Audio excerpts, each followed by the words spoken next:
Tacky Talk time, folks. State Representative Tacky Chan of Quincy is here because it's Tuesday, Tacky. Yeah, it's Tacky Tuesdays for a while longer, Joe. Happy to see you on this very warm May 21st. I know, here we are. We skip over spring, just launching right into summer this year, I think.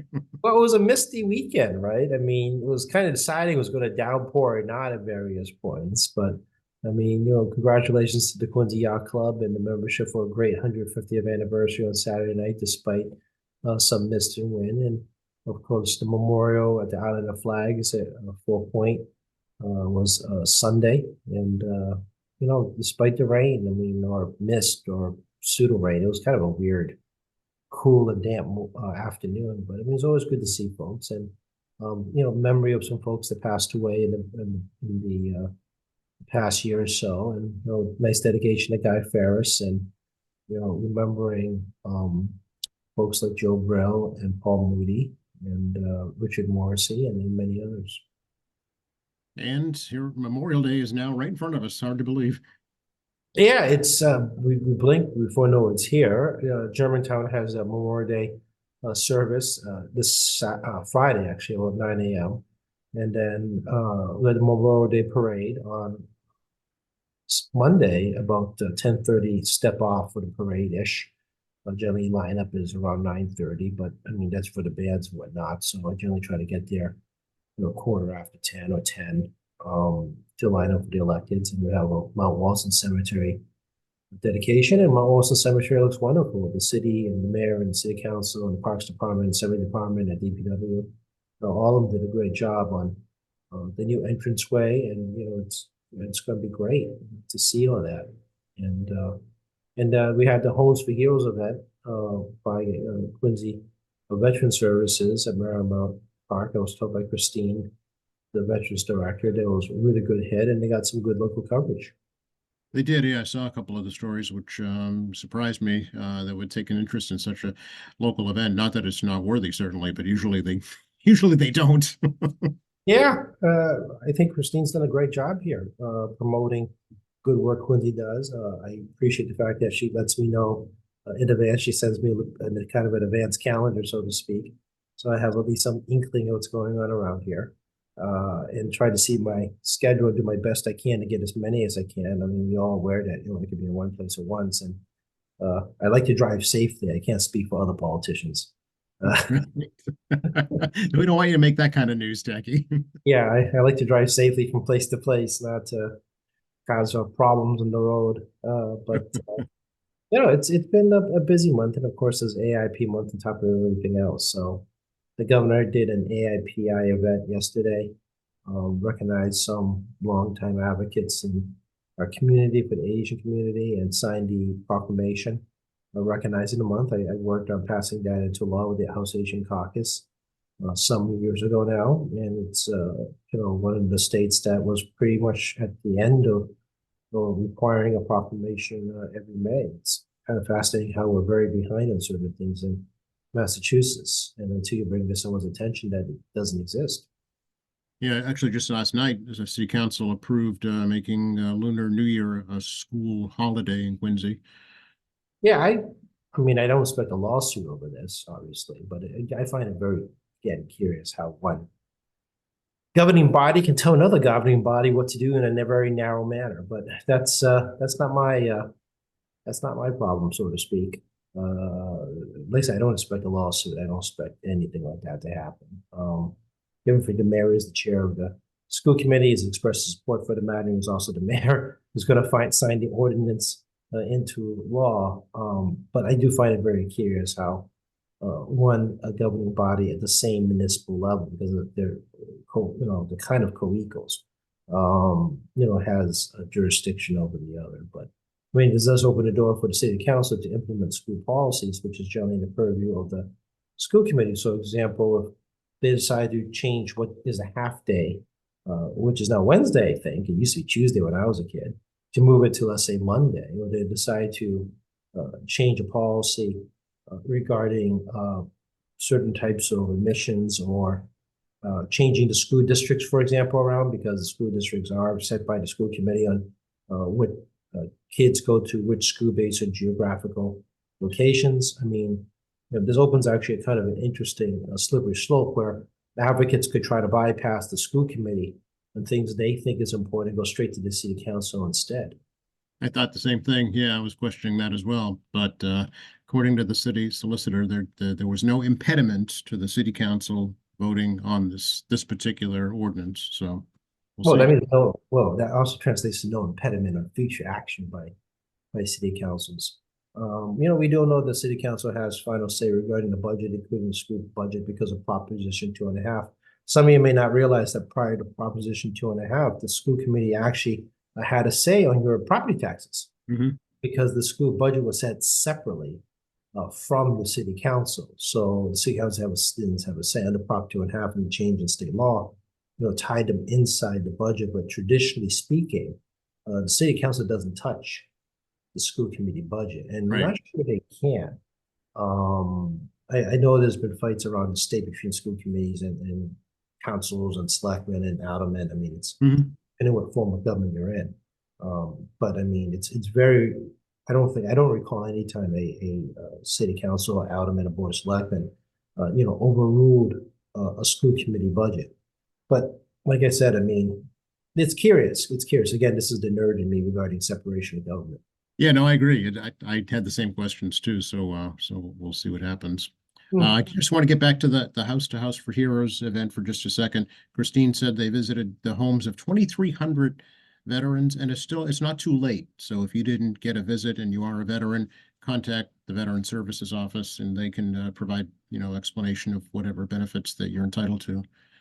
Yeah, and I can't emphasize the importance of the Quincy Veterans Agent. I mean, there's a lot of folks out there who don't know the full scope of their services, and if you're in the former military or any form, I mean, I encourage you folks to give Christine a call, even if you don't need anything. It doesn't hurt to know what they offer, and maybe you have a friend in need that you can provide better guidance for. Right. I mean, I'm obviously in the job where we try to provide guidance for folks on where to go for social services or city services or state services or federal services. I mean, we do a lot of like helping people figure out what they need. But I mean, this is something that I think everyone should know about. And even if you're not a veteran and you have a friend that's a veteran, you can call and say, hey, I got a friend with this kind of problem. Do you guys help with that? And if they answer, Exactly. Yeah, just get on her radar screen. That way she knows for future benefits too that might not be around right now, but are coming in the future. Yeah, I agree. And it's who knows how things are going to keep changing, right? I mean, the federal government in particular, I mean, regarding services is set by regulation. So, yeah, no, absolutely. We strongly, I guess, both would strongly encourage folks to reach out to them. Actually, President Biden is in town today speaking in part about like the PACT Act, I think, for veterans. Oh, okay. Yeah, no, I only thing I got was like the standard, I'm going to be in town fundraising email. Oh, I'm sure there'll be some of that too. We don't get advance notice of presidential rival, folks, in case you're wondering. I do get plenty of I'm looking for money emails from like all over the country. From Democrats running for office, as well as all kinds of special interest groups. And believe it or not, in the State House, I mean, I get newsletters from the other end of the political spectrum as well, from Washington, D.C., not anything local. The local ones we all know because the part of think tanks we engage with normally as a matter of public policy discussion. But I mean, I was always surprised when I see these emails from D.C. on the other end of the political spectrum. That's interesting. Don't they know that they're sending it to Massachusetts? Oh, much less Democrats in Massachusetts. Which is, I mean, a pretty good chance that you're going to hit a Democrat if you're sending it here. Well, yeah, that's without saying. I mean, when you have supermajority Democrat legislature. Yeah, look, I don't do this stuff. I'm just telling some of the stuff I get. Well, I mean, they pay for third party, political advisors, I'm sure, and they just blanket everything. It's again a reflection of the cost effectiveness, right? I mean, email is actually very, very cheap. In the days of postage and paper and assembly and printing is much more expensive than, hiring. You're right, hiring a third company that has like everybody's mailing list and then they just blitz, everyone And of course, state law prohibits fundraising through, I don't know, state devices, big Mhm. simple, right? Duh. So, I mean, obviously, if you're out of stater, we do get these kind of solicitations for political things for money, and I'm just like, whatever. I mean, they're not local. They're like in Chicago or DC or New York or somewhere else, and I just ignore them because, it's, I mean, I'm not gonna call OCPF on these folks. I mean, Right. Right. Yeah. It's yeah, there's a point where it's just silly. You just kind of like it's part of the job you do, whatever. yeah. Speaking of the State House, that's where you are. We are. I got meetings today, actually meeting with constituents regarding a cystic fibrosis. Did I pronounce that correctly? Cis CF. God. Cystic fibrosis. Yes, thank you very much. My ability Gotcha. to enunciate continues to haunt me. So we're talking about that, and they want me to sponsor a resolution recognizing, dedicating a month to it. So we'll have a conversation about that today. And there's also the day for the staff for me to catch up. I have a lot of committee bills, believe it or not, especially home petitions, and bills that left committee, including my own bills that we need to chit chat about and uh, decide how I'm going to try to manage between now and July 31st on offense or defense, depending where I am on certain piece of legislation. We're running out of time. It's no surprise to folks that there's some big pieces we need to debate, including a housing bond bill and the economic development bill next month. We did a information technology bond bill, which I'll tell you right now isn't exciting. I mean, we have to upgrade our tech every so often. As you know, cybersecurity threats are constant, and we have to upgrade our technology. Do some customer server portal upgrades. I'm very aware that the Division of Occupational Licenses has a terrible web portal. It's not the only one. So no, make some investments in better customer service on that front. And, start the conversation AI as well as how the state utilize data analysts. This is something that's not becoming a forefront. Not, I know it's AI, but it's really data analysis, right? Because they use the AI to break down information and how the state secures that information. I mean, that's part of the IT bond bill as well. We did this healthcare reform bill on Thursday, this massive 6-pager, single space. You're gonna go bleary-eyed reading that. I am going blurry-eyed reading that. And of course, the speaker, Ron Marino has a very strong interest in healthcare. As I like to remind folks, you want to talk about solar panels, wind, and hairdressers. I mean, it seems to be my wheelhouse, as well as how you get your alcohol to your house. But you get the healthcare, it is a tangled web. I think people don't appreciate the complexity of the volume of different kinds of healthcare, different sectors, insurance companies, for-profit, not-for-profit, and so forth. There's some lessons learned from the Steward Healthcare situation regarding better notification.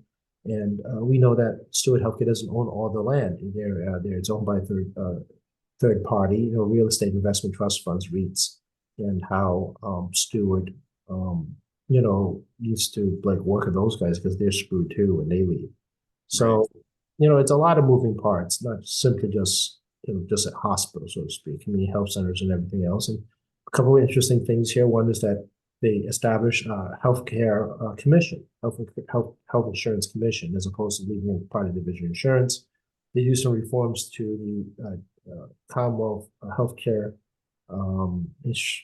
CHIA, term what the INA stands for, and a couple of different of the other policy agencies will do some tweaking around, expand some of their requirements and research.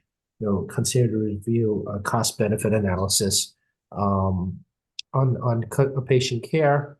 Try to do cost containment is what it's called. Let's get a better analysis of what's going on. Try to get some hands around that. Part of it is also go after some of the for-profit entities that make a lot of money in insurance but give nothing back to the healthcare system. Shields MRI is the one I like to say the most because that's the one everybody knows exists. But there's a lot of other like Quest Diagnostics and so many other for-profits that contribute nothing back to healthcare. They just basically take insurance money, in your copay and just give nothing back. So the speaker went after them. When he was my juror leader back around before COVID. I think it was one of those bills that died on the vine in 2018, I think. Okay. And we're back for a second go at it.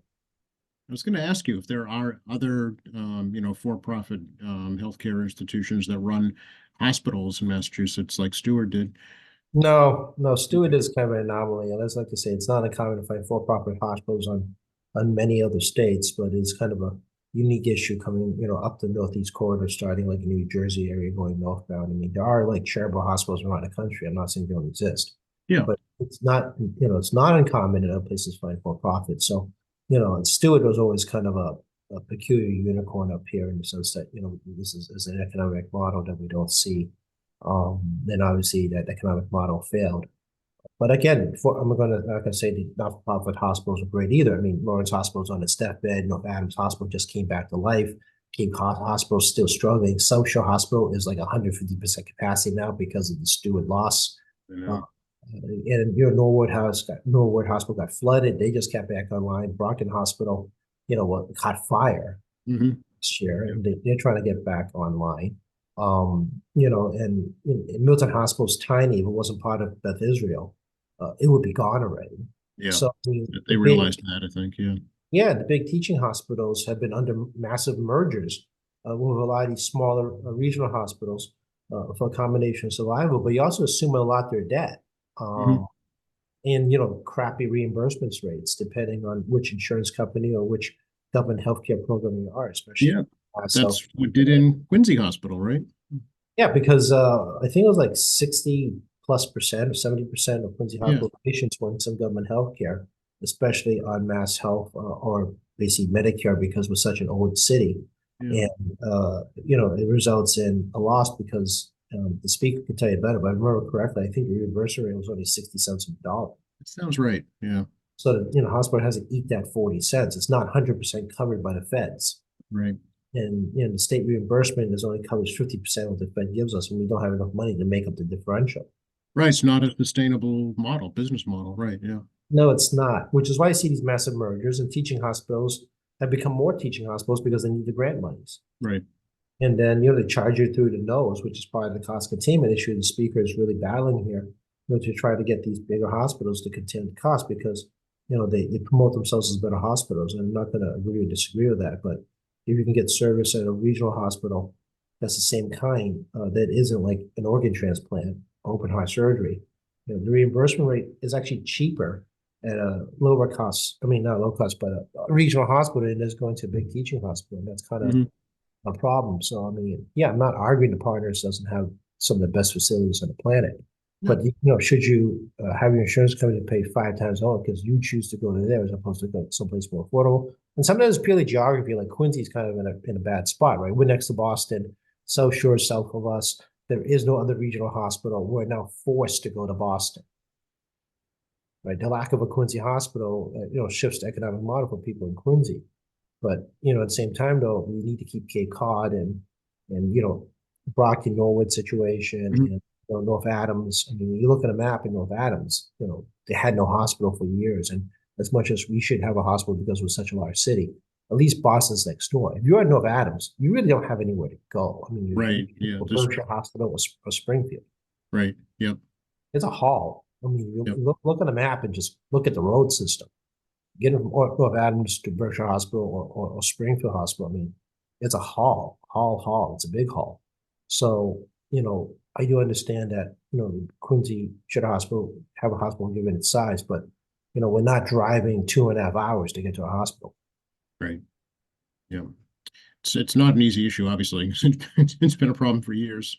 I wonder what we could learn. Can we learn anything from like the medical institutions in Canada or Europe? Well, I mean, people like to promote Medicare for all or universal health care, but the problem is that it's not one economic model. Every model is different. Mm, So if you look at the Canadian model versus the Australian model versus the British model, versus the different models, in France and Japan and others, it's not a uniform thing. And I think that's the thing people have this misconception. And, they do their own cost containment, which means they take the least invasive option first, since it's government healthcare. Unless you want to pay out of pocket, they always take the least, cost effective option. This idea that you have choice depends where you are. I yeah, mean, not everyone's the same. And, Japan does fitness checks. God forbid you have fitness checks in this country regarding your health with determination of like paying penalties for your physical health, right? And my cousins in Australia can't get melatonin. interesting. That is not, that is a prescription drug that must be approved, which in in this state, in this country, is an over-the-counter drug.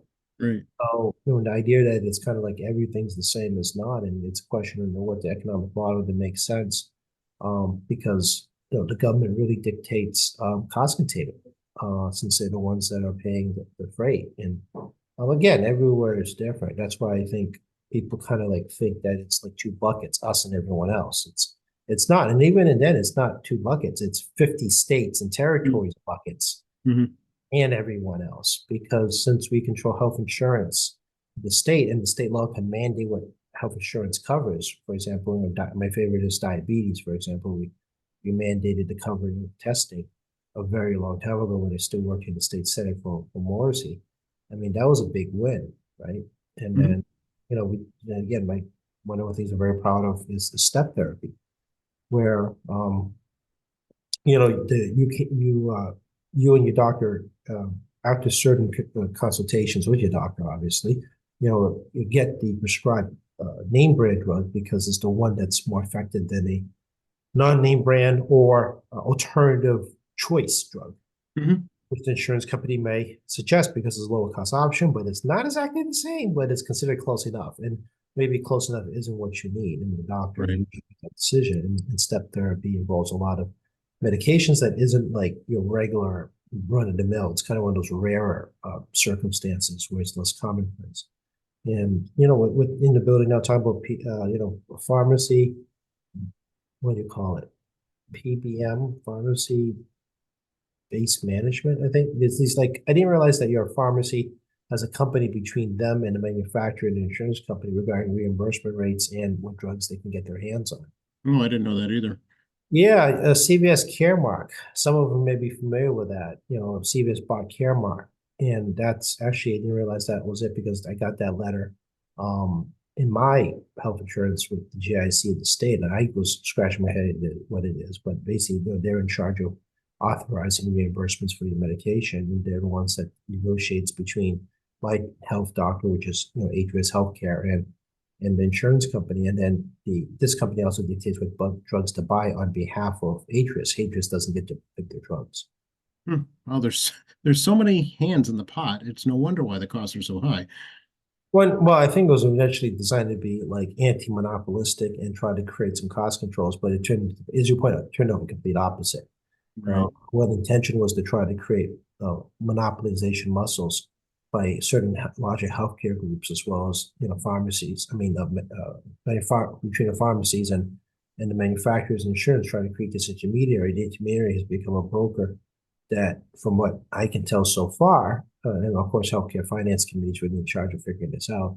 Is basically gouging all of us through downstream. So when they gouge the insurance company, they gouge the pharmacy, and then it comes down to us, right? So, we all hate our insurance at some level, but it's a pass-through system. So when one group gets gouged, it just passes, it ripples through the whole system. Right.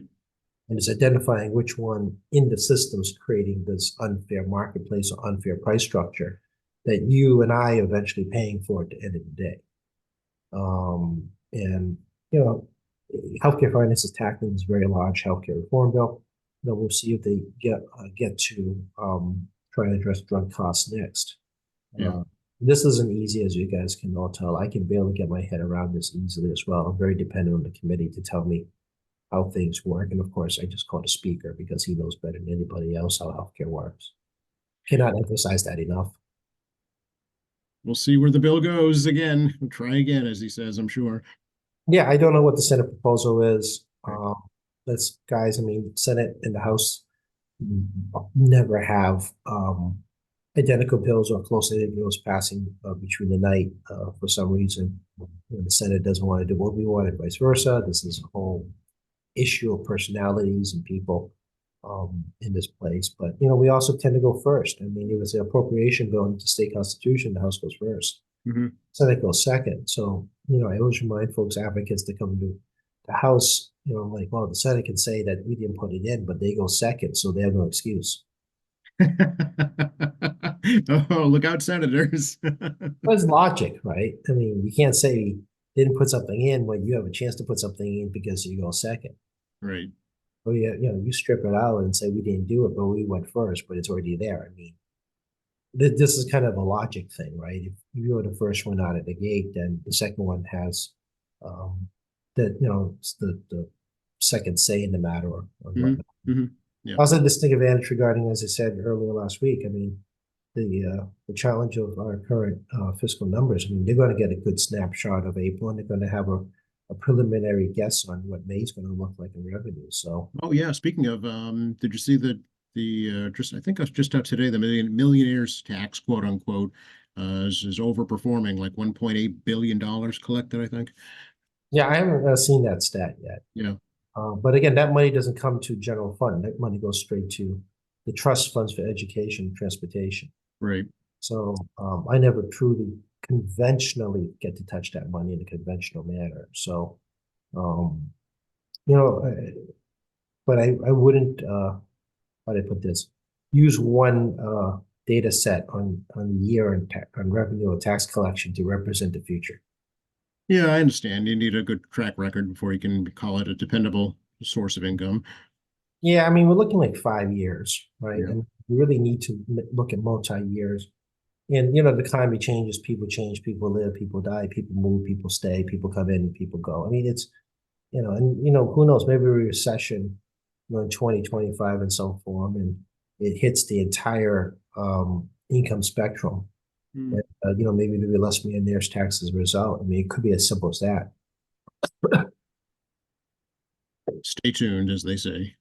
But yeah, nobody get that excited over one data set. I mean, I'm waiting for the advocates to come running out and say, oh, it's a victory. But I mean, what happens next year? It turns out, economy tanks a bit and the thing doesn't come in at great numbers. And, what do you say? I mean, you're a total failure. I mean, that's just not rational way of thinking in my world. Yeah, yeah. Hey, I was wondering about, remember we talked quite a while ago about your double utility pole issue, Tacky. Any update on that? Unfortunately, my bill, I believe, has gone to study order by the telecom utilities and Oh energy. no, not study. That's bad. That's bad, folks. It means that the committee is going to study issue and it's not going to go any further this cycle as the committee decided it's going to put it into a state where they're trying to continue to contemplate. In other words, it's not going any further as they continue to contemplate. So So uh, we play taps for that one for now. for now, but also again, I also encourage. I mean, you look at the polls and you see the ones that are left in the bottom line. Definitely call your city council, the mayor, and say, "Hey, can you get off the bottom line?" But if it's a lot of stuff upper up, it gets more complicated because guys like in Comcast is not regulated by the state. It is a private entity that we have pretty much no control over. They're not subject to DPU or DTE, Department of Public Utilities or Department of Telecom and Energy regulatory oversight. So contractual agreement between them um and the utility company. So it's kind of point out it's pretty complicated and um it's a lot of non-regulated entities. So a few entities that you can have some regulatory oversight, maybe the alarm companies at the bottom as well as the cities and towns. But Verizon is actually not a terrible partner with National Grid and NSTARS, so that's kind of workable. But everything in the middle that's private companies always really tough situation to try to suss out what's happening around here, right? So in the short term, as I said, if you see the bottom lines, definitely call your city council and mayor to get a move on and getting those lines out if it's up or up. Obviously I'll do what I can to encourage Verizon particularly to move themselves off the pole, but Comcast ones can be a little tougher. Sure, sure. I understand you and Representative Ayers rode the Marina Bay Ferry recently. No, I don't ride ferries. So Bruce took the hit for me on this one. He didn't convince you to get on board, Tacky? No, ain't doing it. I know you hate the water. I know. Yeah, I there will be a point I will. I mean, if I have a trip to the airport and the ferry schedule is in the right schedule, I mean, I'm more than tempted to take the 20-minute ride, another 10 minutes to the airport for a 30-minute ride, depending which terminal I'm getting at. Bruce did take the ride. He did go to the airport. There is a shuttle there to wait for you at the terminal. Obviously, you should make a little bit of buffer time. Don't, too close. But it was, an easy trip to Long's Wharf, to the airport, to Winthrop. So again, I mean, you don't, just because of my consternations regarding water travel on a personal level regarding fear, should not discourage anyone else to want to use this transportation. I do strongly encourage it, and so does the delegation. But Bruce assures me that it is a safe and efficient ride. It's a great service, especially for folks. Imagine if you live right there at Marina Bay. I mean, it's right outside your front door. Oh, absolutely. And its ridership is going to determine its survivability. So the greater usage, the more likely we're going to continue this project into the future. The delegation through Bruce and John leading this in the House right now. John's going to have to lead in the Senate, but I mean, Bruce was able to get $100,000 for the Scoring Point Park Ferry. So there is a state funding source dedicated to it to help its sustainability. So I mean, it isn't like we're not working on the issue. And a lot of congratulations to Bruce on continuing this effort, and John's going to continue working on this effort in the Senate.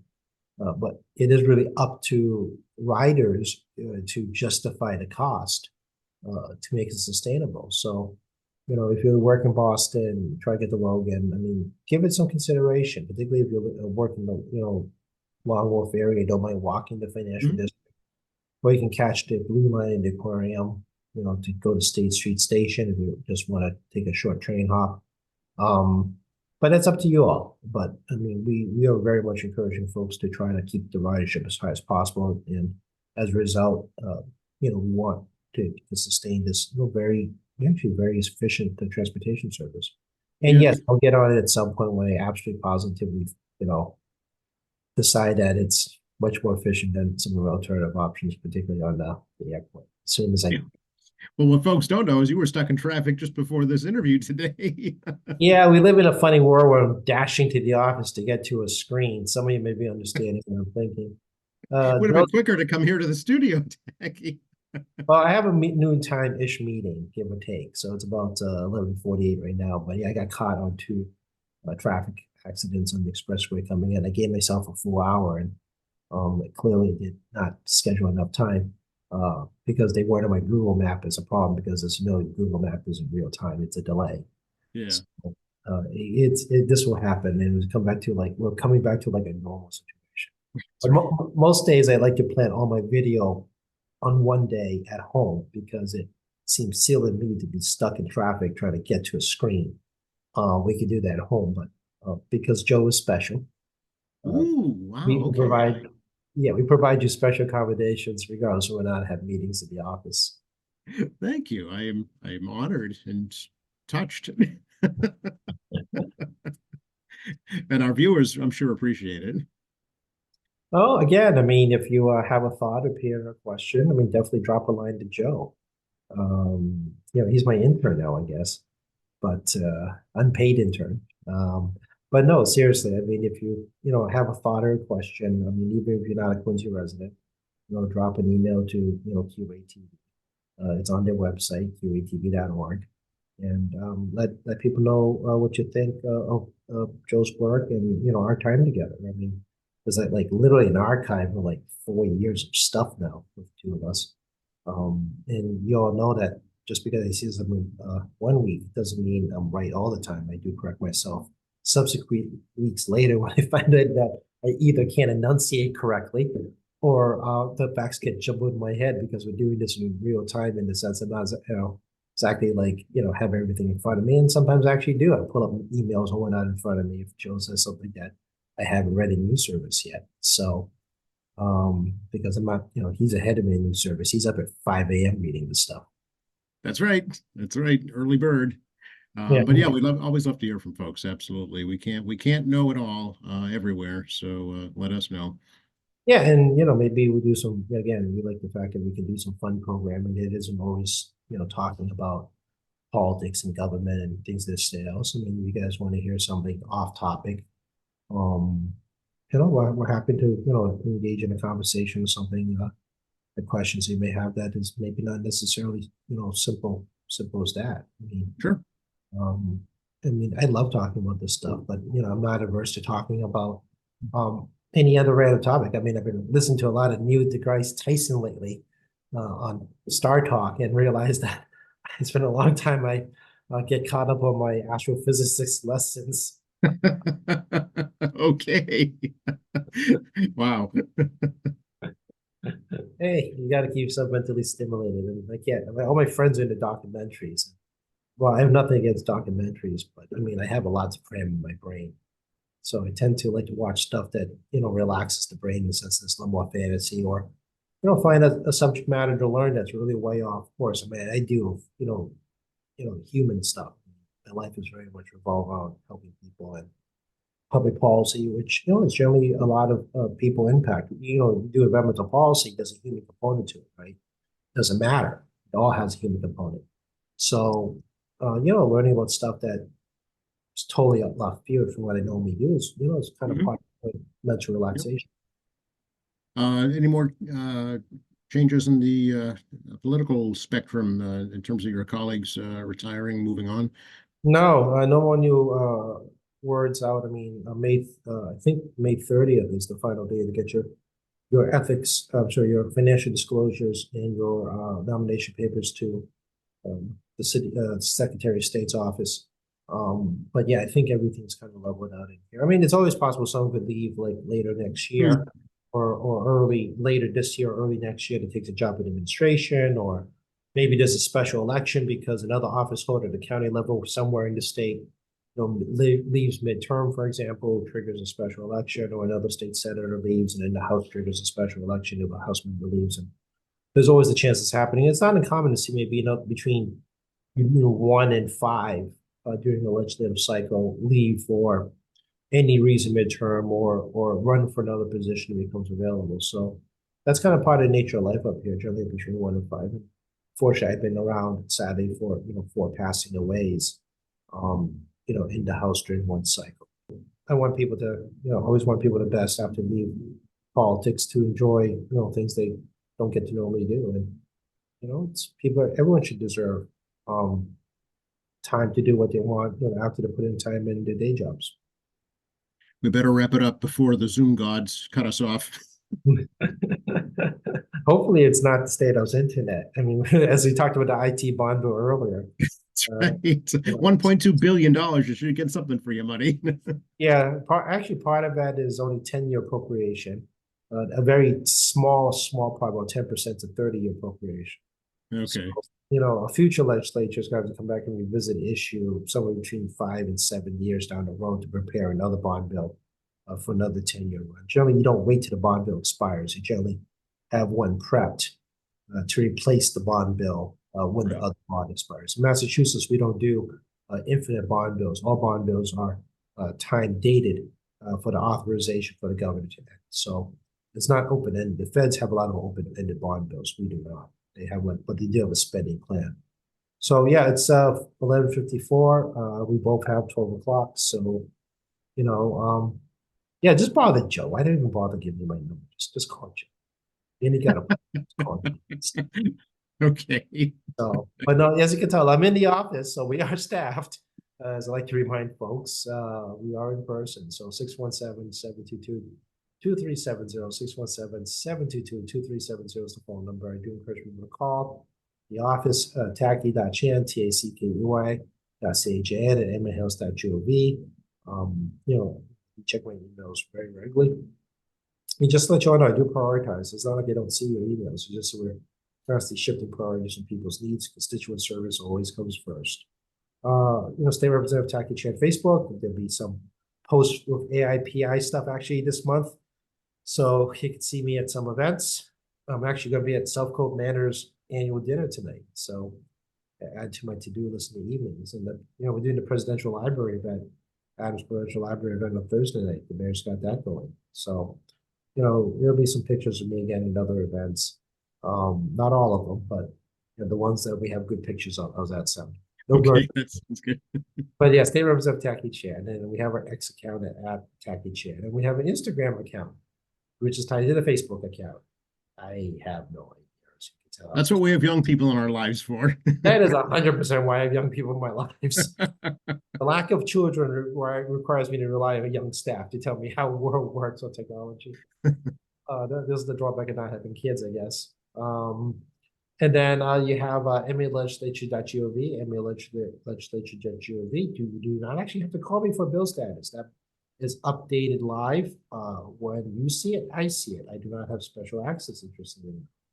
It's simultaneous information we get on MAlegislature.gov, TakiChin.org. Actually, people actually use the form in there if something to reach out to me, but it's also great because there's a lot of resource phone numbers. You have Kiwi TV here with Joe, and obviously you got Joe first thing in the morning to get your Quincy in the AM brief updates, which is great. The car ride in to get your quick hits locally, what's going on. And I'd like to close out congratulating Michelle Hanley. Michelle, I know Michelle for many years, and she's going to be the next director of Elder Services. After working recreation for a very, very, very, very long time, and she has great people skills. She's very caring. I think she's going to do great for the seniors in our community, and I suspect that she's not going to leave the kids behind. She has a very strong heart for the kids as well. Congratulations, Michelle. You're going to do great. We'll check in with you next week, Taki. Take care of you next week, Joe, and hopefully I won't be in traffic last time. Maybe I'll do it in traffic, just audio only. Oh, there you go. Hands-free, of course. Yeah, you can hear the honking. Take care. All right, take care.